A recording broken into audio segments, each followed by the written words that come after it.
Assalamu alaikum. I'm Sidra Sajjad from OFLS F113 Islamabad. Hope you all are fine. And this is the Urdu book for grade 3. Let's start our lesson.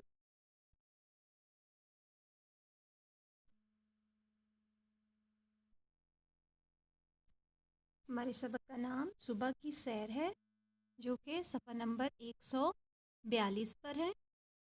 آج ہم اس کی مشق کریں گے جس کے لیے آپ صفحہ نمبر 146 کھولیے. سوال نمبر 3. دی ہوئی چیزوں کو باغ اور کمرہ جماعت کے خانوں میں ترتیب دیجیے. تو سب سے پہلے ہے گھنٹی.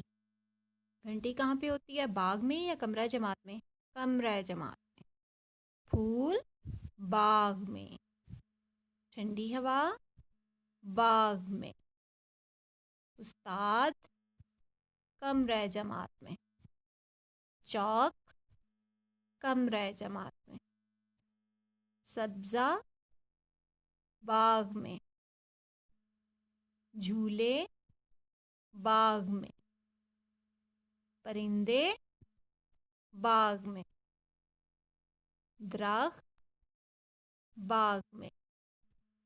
بستہ کمرہ جماعت میں. تختہ سیاہ کمرہ جماعت میں. مالی باغ میں. جھاڑن کمرہ جماعت میں. کتابیں کمرہ جماعت میں. تالاب باغ میں. تتلیاں باغ میں. کسی بھی رہنمائی کے لیے آپ اسکول کے نمبر 0312844780 پر کال کر سکتے ہیں. اللہ حافظ.